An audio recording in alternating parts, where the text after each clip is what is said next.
Hello bachcho, let's look at the question. So the question says the distance of the point 1, 3, minus 7 from the plane passing through the point 1, minus 1 having the normal perpendicular to both of the lines x minus 1 upon 1 equals to y plus 2 upon minus 2 equal to z minus 4 upon 3 and x minus 2 upon 2 equal to y plus 1 upon minus 1 equal to z plus 7 upon minus 1 is.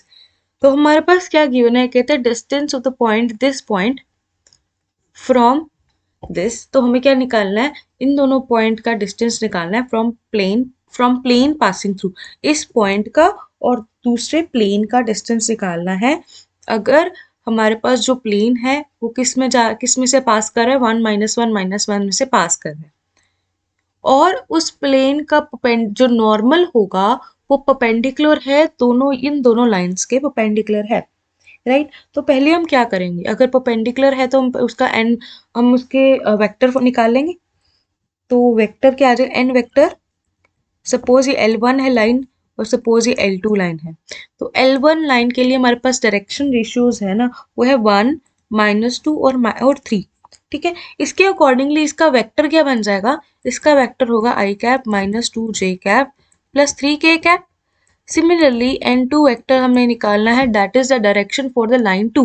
Direction for the line 2 हमारे पास क्या आ जाएगा, direction ratio 2 minus minus that is equal to 2i cap minus j cap minus k cap, right. ये हमारे पास आ गया। अब क्या था, जो नॉर्मल था वो परपेंडिकुलर था इन दोनों वेक्टर्स के साथ, तो इन दोनों परपेंडिकुलर हम निकाल लेंगे। परपेंडिकुलर कैसे निकालेंगे, द क्रॉस प्रोडक्ट। तो क्रॉस प्रोडक्ट हमारे पास दैट इज परपेंडिकुलर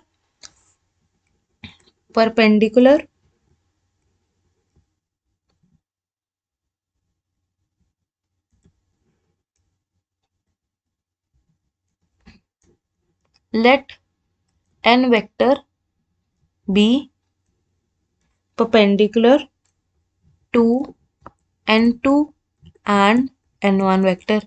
तो उसके अकॉर्डिंग हमारे पास n1 वेक्टर और n2 वेक्टर का क्रॉस प्रोडक्ट करेंगे, क्या हमारे पास वो परपेंडिकुलर आ जाएगा, राइट। तो ये i cap j cap k cap और यहाँ पर आ जाएगा हमारे पास 1 -2 3 और ये आ जाएगा 2 -1 ये किसके इक्वल आ जाएगा, ये आ जाएगा हमारे पास 5i cap plus 7j cap plus 3k cap, right.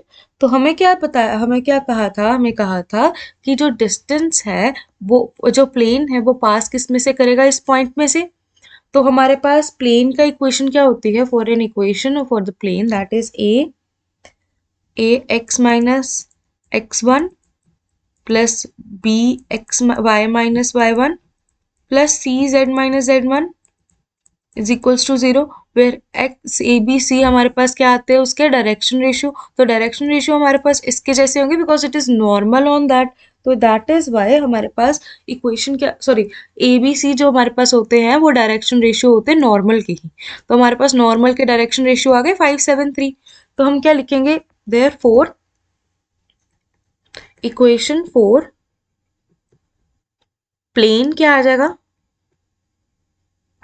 Plane की इक्वेशन आ जाएगी 5x माइनस x1 क्या था, पॉइंट था। पॉइंट कौन सा था, जो प्लेन में से निकल रहा है, प्लेन में से क्या है 1 -1 आ रहा है, तो इसमें पुट कर दें, that is x -1 plus 7 times y plus 1 plus 3 times z plus 1 is equals to 0। इसको सॉल्व करने आ जाएगा 5x plus 7y plus 3z plus 5 equal to 0।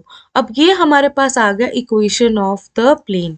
हमें क्या निकालना था, एक पॉइंट का और इक्वेशन ऑफ प्लेन का डिस्टेंस।